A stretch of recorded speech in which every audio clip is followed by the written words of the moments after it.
Hello my dear students, कैसे हैं आप सभी लोग।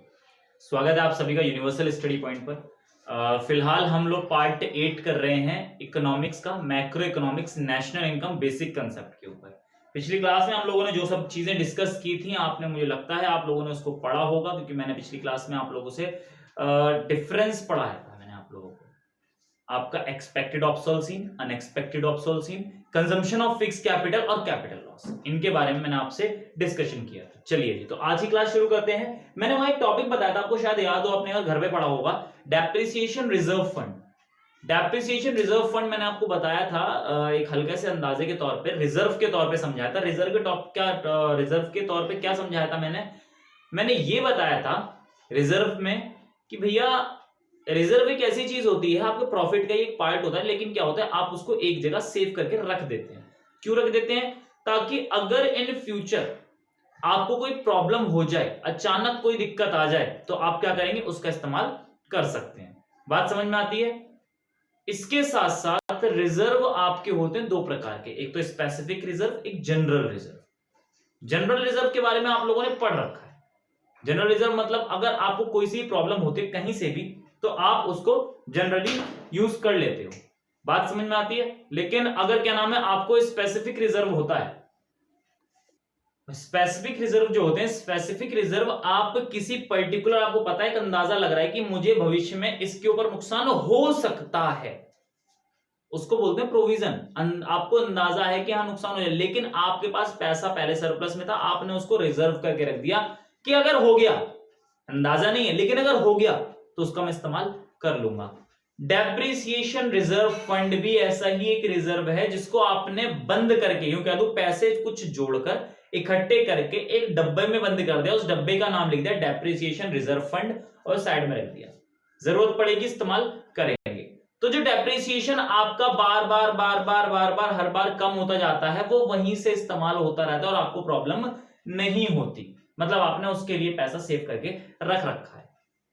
क्या होगा अगर डेप्रिसिएशन रिजर्व फंड ना हो? आज इसी के बारे में थोड़ी सी चर्चा होगी कि भैया significance of depreciation reserve fund क्या है, डेप्रिसिएशन रिजर्व फंड का महत्व क्या है, क्या जरूरत है इसकी। मत बनाओ, क्या जरूरत है बेटा, इकोनॉमी हिल जाएगी अगर आप नहीं बनाओगे। क्यों? देखो, मैंने एक चार्ट के तौर पे इसको एक्सप्लेन किया। ये मेरा चार्ट नहीं है, पहले बता दूं, ये मेरा चार्ट नहीं है, आपको आपकी बुक्स में मिल जाएगा। ये आपकी बुक से ही चार्ट उठाया है, मुझे अच्छा लगा इसलिए मैंने इसको अपने नोट्स के अंदर डाला है। ठीक है, क्या है इसके अंदर? आपसे कहा है कि अगर आप लो इन्वेस्टमेंट करेंगे due to lack of depreciation reserve fund, मैंने आपको अभी आप 12th में आए हो, आपको डेप्रिसिएशन सिंकिंग फंड के बारे में नहीं पता होगा।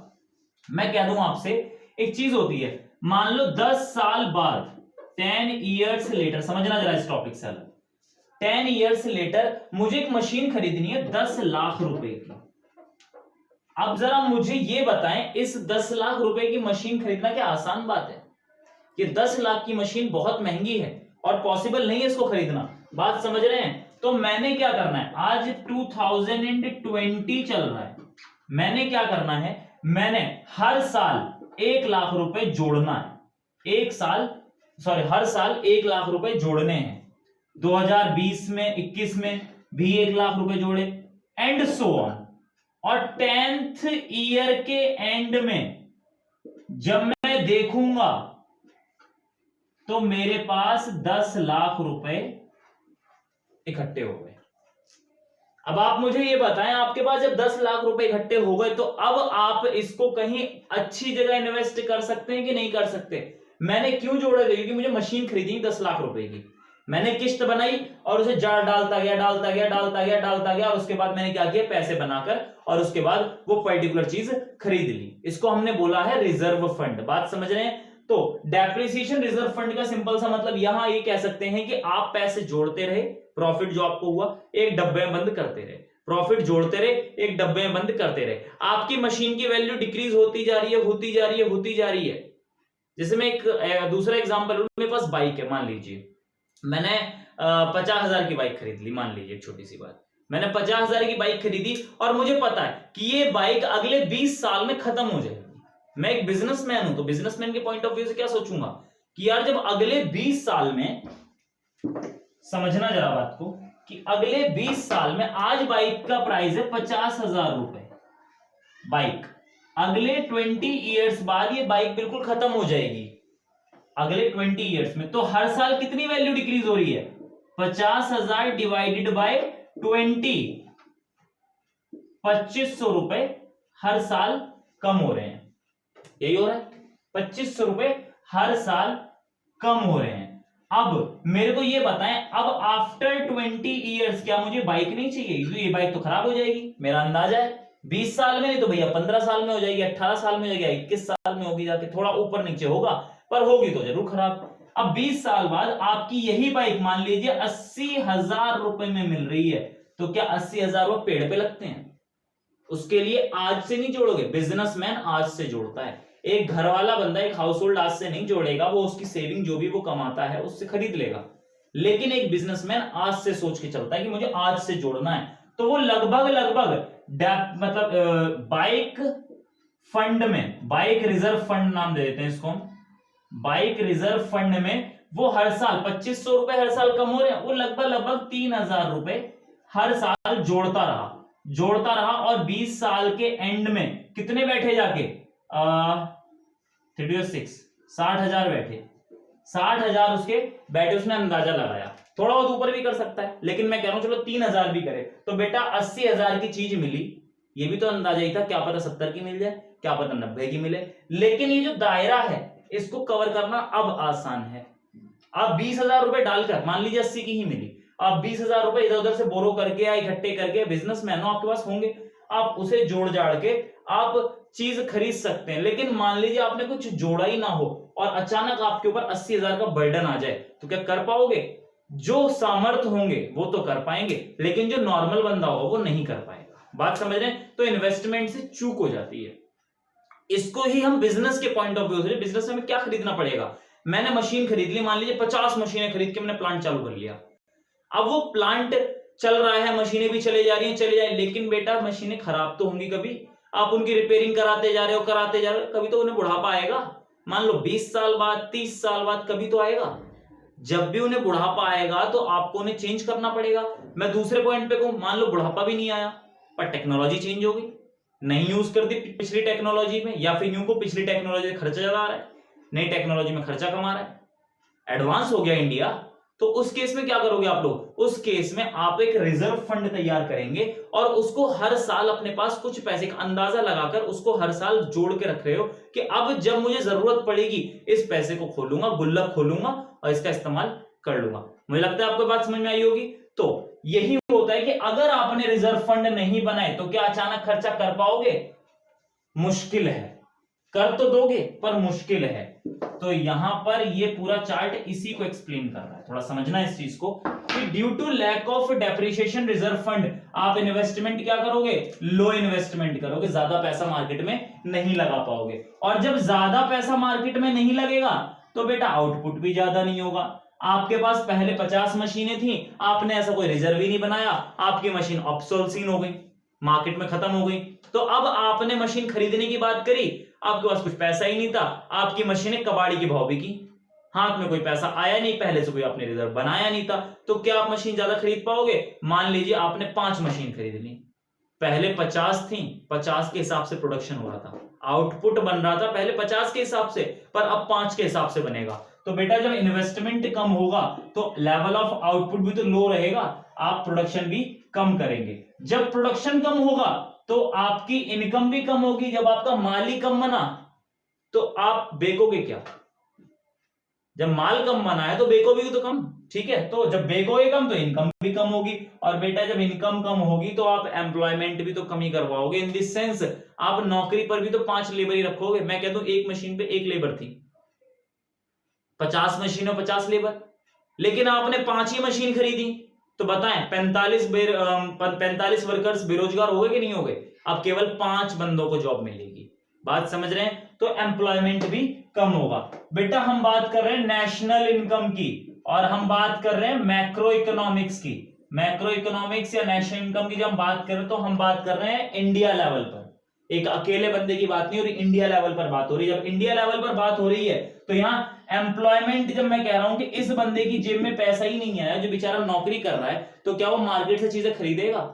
मार्केट से वो चीजें नहीं खरीदेगा। क्यों? उसके पास पैसे नहीं है। आप लोगों ने 11th क्लास में माइक्रो इकोनॉमिक्स नहीं पढ़ी होगी, क्योंकि आप लोग पढ़ते तो हो ही नहीं, लेकिन अगर पढ़ी हो तो मैं आपको बता दूं कि वहां पर आपको इसके बारे में डिटेल में पता होगा कि एक बंदे की मतलब एम्प्लॉयमेंट ना होने की वजह से, एम्प्लॉयमेंट कम होने की वजह से, इनकम सोर्स कम होने की वजह से डिमांड पे क्या फर्क पड़ता है। आपके टीचर्स ने पढ़ाया होगा 11th क्लास में, उम्मीद करता हूं, और नहीं पढ़ाया तो भैया आप आपके स्कूल या टीचर्स की गलती है। खैर, आगे आते हैं। अगला टॉपिक है, जब आपके पास डिमांड सॉरी एम्प्लॉयमेंट ही कम होगी तो बेटा डिमांड भी तो कम ही होगी। जब बंदे के पास पैसे ही कम है तो वो खरीदेगा, कमी तो खरीदेगा। या चलो ये चीज आपको नहीं समझ में आ रही होगी क्योंकि आपने 11th क्लास में माइक्रो नहीं पढ़ी, या अभी अगर इस बात को नजरअंदाज मत करना, आपका चैप्टर है एग्रीगेट डिमांड, ये जो नाम लिखा हुआ है ना, चैप्टर है नेशनल इनकम के बाद ही पढ़ाऊंगा मैं। नेशनल के बाद मनी पढ़ाऊंगा, फिर उसके बाद आपको एग्रीगेट डिमांड पढ़ाऊंगा। एग्रीगेट डिमांड में जो आपकी कमियां 11th क्लास में थी वो मैं यहां क्लियर कर दूंगा, चिंता ना करना इस चीज की। तो फिलहाल इस टॉपिक को पॉज कर देते हैं, एम्प्लॉयमेंट और डिमांड को। मैं इनकम से डिमांड को रिलेट करता हूं। जो बिजनेसमैन था उसकी इनकम कम हुई है, जब उसकी इनकम कम हुई तो रॉ मटेरियल भी तो कम ही खरीदेगा वो। जब रॉ मटेरियल कम खरीदेगा तो प्रोडक्शन भी कमी होगा। तो बेटा जब उसकी डिमांड कम हो गई बिजनेसमैन की, क्यों? क्योंकि उसकी जेब में रोकड़ा कम है, पैसा कम है, तो अब क्या होगा? लो इंड्यूसमेंट टू इन्वेस्ट। इंड्यूसमेंट मतलब पैसा लगाना। अब जब आपके पास पैसा ही कम है, डिमांड ही आप कम कर रहे हो, तो क्या आप इन्वेस्टमेंट ज्यादा कर पाओगे? आप इन्वेस्टमेंट ज्यादा कर ही नहीं पाओगे। फिर आपकी कहां आ गई? लो इन्वेस्टमेंट वंस अगेन, एक बार फिर आप लो इन्वेस्टमेंट करने वाले हो। तो एक डेप्रिसिएशन रिजर्व फंड ना होने की वजह से कितनी बड़ी समस्या आपके सामने आ गई। तो माय डियर, आपको डेप्रिसिएशन रिजर्व फंड बनाना बहुत जरूरी है। ये डेप्रिसिएशन रिजर्व फंड हर बिजनेसमैन बनाता है, ये उसकी मान लो एक दिली इच्छा भी होती है, और उसे बनाना भी चाहिए ताकि उसके बिजनेस में कोई प्रभाव ना पड़े। चलिए जी, तो इसको जरा पॉज कर लेना, इसको अगर आपके पास नहीं है तो इसको नोट कर लीजिएगा, वैसे पीडीएफ में भी है और आपकी बुक्स में भी मिलेगा। हाँ जी, तो अब हम लोग पढ़ रहे हैं स्टॉक एंड फ्लो का टॉपिक। स्टॉक एंड फ्लो क्या होता है? वैसे तो आप लोगों को पता है कि स्टॉक क्या होता है और फ्लो क्या होता है, लेकिन इसको थोड़ा सा और दिमाग में क्लियर कर लेते हैं। मैं आपको बताऊं, स्टॉक का मतलब होता है कि आप कोई रखी हुई चीज किसी भी पर्टिकुलर पॉइंट ऑफ टाइम पर मेजर कर सकते हो, और फ्लो का मतलब होता है कि वो चले जा रही है, चले जा रही है, चले जा रही है, तो आप उसे नहीं मेजर कर सकते हैं। जैसे कि मैं एग्जांपल के तौर पे आपसे बात करूं, आप पूरे साल की ट्रांजैक्शन चेक करते हो, 1 अप्रैल से लेकर अगले साल 31 मार्च तक की चेक करते हो। आप क्यों चेक करते हो?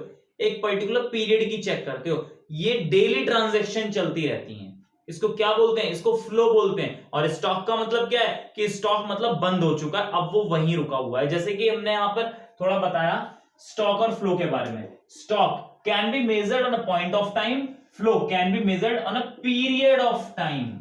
एक पूरे पीरियड में मेजर होता है, 2 महीने में, 6 महीने में, 1 साल में, 2 साल में। पूरा आपने पीरियड देखा, उस पीरियड को यहां से पकड़ा और दूसरी जगह रोक दे कि यहां से यहां तक जरा गिन के बता कितना बैठा। बात समझ? इसको फ्लो बोलते हैं। और स्टॉक जरा चला जाइए गोदाम में, कितना माल पड़ा है बताइए, वो से स्टॉक बोलते हैं, वो रुका हुआ है। इसको मैंने अपने एग्जांपल में बैंक को लेकर कह रखा है आपसे कि बैंक में ये मान लीजिए बैंक है, बैंक में 24,000 रुपए बैंक के अंदर रखे हुए हैं या नहीं रखे हुए हैं। बैंक का कैशियर या मैनेजर अपने बैंक में बैठकर, मैं कह दूं आज हो गई है लगभग अंदाजे के तौर पे कि 25 ऑफ जनवरी 2020 मान लो, कुछ भी मान लो, महीना साल 2020 ही मान लो, 25 जनवरी 2020 को वो गया अंदर और उसने काउंट कर लिए कि 24,000 उसके बैंक में रखे हुए हैं। इसको क्या बोलते हैं? इसको स्टॉक बोलते हैं। लेकिन बेटा ये 24,000 आए कैसे? जरा इसको देखना। 2,000 रुपए पर मंथ डिपॉजिट किए जा रहे थे बैंक के अंदर, वो पूरे 12 महीने तक डिपॉजिट किए, तभी तो हुए 24,000। 12 × 2 पूरे 24,000। तो ये पूरे साल, पूरे 12 महीने में काउंट कर पाया कि 24,000 रुपए जमा हुए होंगे, लेकिन उसने तो एक ही दिन में काउंट कर लिया। तो ये यहां पर तो स्टॉक कहलाया, और यहां पर क्या कहलाया? ये फ्लो कहलाया। बात समझ में आती है? और विड्रॉ किए उसके बाद दूसरे केस में, इसी में ही कि उसने 5,000 रुपए पर मंथ के हिसाब से विड्रॉ किए, तो बेटा ये भी कितने विड्रॉ किए, ये भी आप कुछ पर्टिकुलर टाइम में कर पाओगे, 2 महीने में, 3 महीने में, 4 महीने, तो इसको भी क्या बोलते हैं हम, फ्लो बोलते हैं। ठीक है, टॉपिक बहुत छोटा सा था, इसको जरा क्या नाम है नोट कर लीजिएगा और वीडियो को हम पॉज कर लीजिए। ठीक है, हाँ जी, तो आपका एक टॉपिक और है सेक्टर्स ऑफ इकोनॉमी। मैं आपको बता दूं यही सेक्टर आपको पढ़ने हैं। नेशनल इनकम, जो मैंने आपको बताया, एक बंदे का खर्चा तो दूसरे बंदे की इनकम, वो कैसे होगी।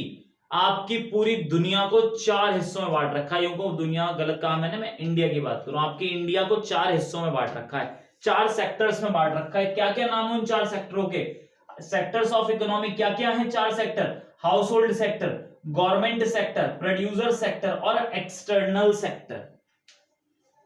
एक्सटर्नल सेक्टर के तौर पे आपको बता दूं, एक्सटर्नल सेक्टर में आपके विदेश आ गया, वर्ल्ड, मैं अमेरिका की बात करूं, लंदन की बात करूं, रूस की बात करूं, मतलब जितने भी चाइना पाइना पाकिस्तान जितने भी हैं, इंडिया से बाहर के जितनी भी कंट्रीज हैं, वो सब आपके एक्सटर्नल सेक्टर में आ जाती हैं।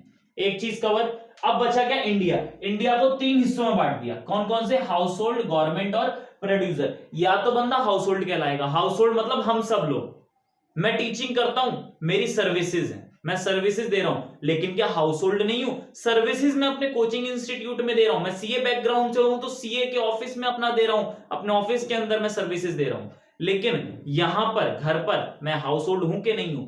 हर एक बंदा चाहे वो कोई भी हो, वो राशन भी लेगा, वो घी भी लेगा, वो दूध भी लेगा, वो चाय पानी भी करेगा। ये सब चीजें क्या है, ये सब हाउस होल्ड की चीजें हैं। बात समझ में आती है। हाउस होल्ड सबके सब वो होते हैं जो अपना घर चलाते हैं। हाउस होल्ड क्या करता है, हाउस होल्ड करता है consumption of goods and services. बताएं जरा, दूधिया आता है दूध देने के लिए, बिल्कुल आता है। सर्विसेज दे रहा है, बिल्कुल दे रहा है, गुड्स भी दे रहा है, सर्विसेज भी दे रहा है। मैं कह दूं, मैं एक सिंपल से मान लीजिए, मैं एक समय के लिए मेरे ऊपर कोई केस चल गया, मेरे ऊपर कोई केस चल गया, तो मैं क्या केस लड़ सकता हूं? मैं केस नहीं लड़ सकता, बल्कि मेरे बिहाफ पे कौन लड़ेगा, मैं तो एक हाउस होल्ड हूं। भाई झगड़ा हो गया होगा, कोई मैटर हो गया होगा, कहीं आसपास में झगड़ा हो गया कॉलोनी में या कहीं बाहर, जिसकी वजह से मेरे ऊपर केस चल गया। अब केस चल गया, मैं एक हाउस होल्ड बन रहा हूं, मेरे को सर्विस कौन देगा, मेरे को एक वकील सर्विस देगा, वो मेरे बिहाफ पे केस लड़ेगा कचहरी के अंदर। बात समझ में आती है। तो यहां पर consumption of goods and services की बात की। सर्विसेज में आपके वही आते हैं, डॉक्टर्स हो गए, इंजीनियर्स हो गए। डॉक्टर्स भी इसमें ले सकते हैं कि मान लो मैं सर्विस कौन दे रहा है, मैं बीमार हो गया या कोई और बीमार हो गया मेरी फैमिली में, तो कौन देगा सर्विसेज, डॉक्टर देगा अपनी सर्विसेज। तो सर्विसेज में ये सब लोग आते हैं। और गुड्स में क्या, गुड्स में जो मैं राशन खरीद के लाता हूं, दाल चावल चीनी वगैरह, ये सब चीज क्या है, ये गुड्स में आती हैं। हर एक बंदा जो हाउस होल्ड है वो कंजम्पशन करता है। माय डियर, अगर हाउस होल्ड कंजम्पशन करना बंद कर दे तो सेलर भी बंद हो जाएगा मार्केट में। अगर मैं राशन ना खरीदूं, मतलब यूं को जितने रहने वाले बंदे हैं, खाने पीने वाले बंदे हैं, वो अनाज ही ना खरीदें, तो प्रोड्यूसर मैं किसान को बोल सकता हूं यहां पर उन राशन को लेकर, तो वो किसान क्या प्रोड्यूस कर पाएगा? वो किसान प्रोड्यूस ही किसके लिए करेगा जब कोई खरीद नहीं रहा।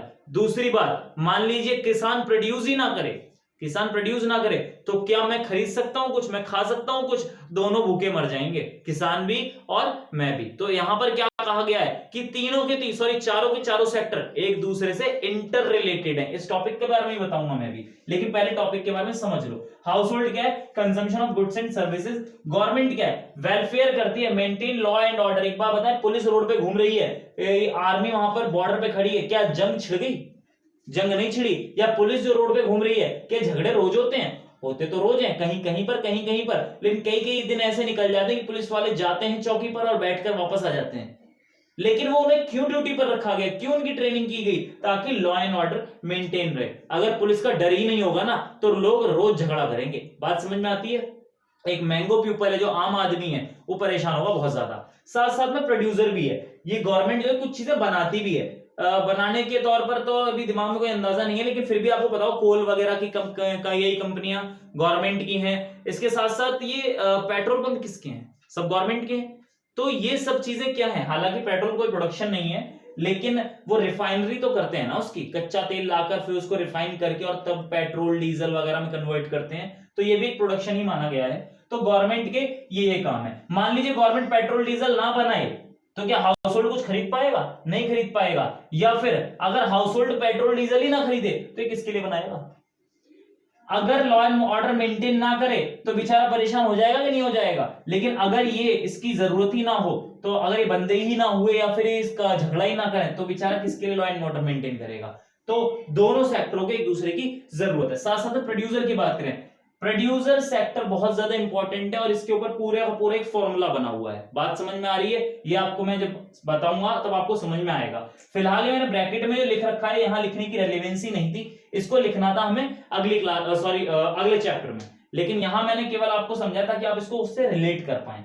एक प्रोड्यूसर को क्या चाहिए? उसको लैंड चाहिए जिसके ऊपर वो बिजनेस कर सके, उसे लेबर चाहिए जिसकी वजह से वो क्या करे, वो वहां पर प्रोडक्शन करवा पाए। तीसरा, उसको कैपिटल चाहिए, कुछ पैसा लगाना पड़ेगा तभी तो बिजनेस शुरू होगा, कच्चा माल खरीदेगा, मशीनें खरीदेगा, दुनिया भर की चीजें करेगा, तब जाके वो प्रोडक्शन कर पाएगा।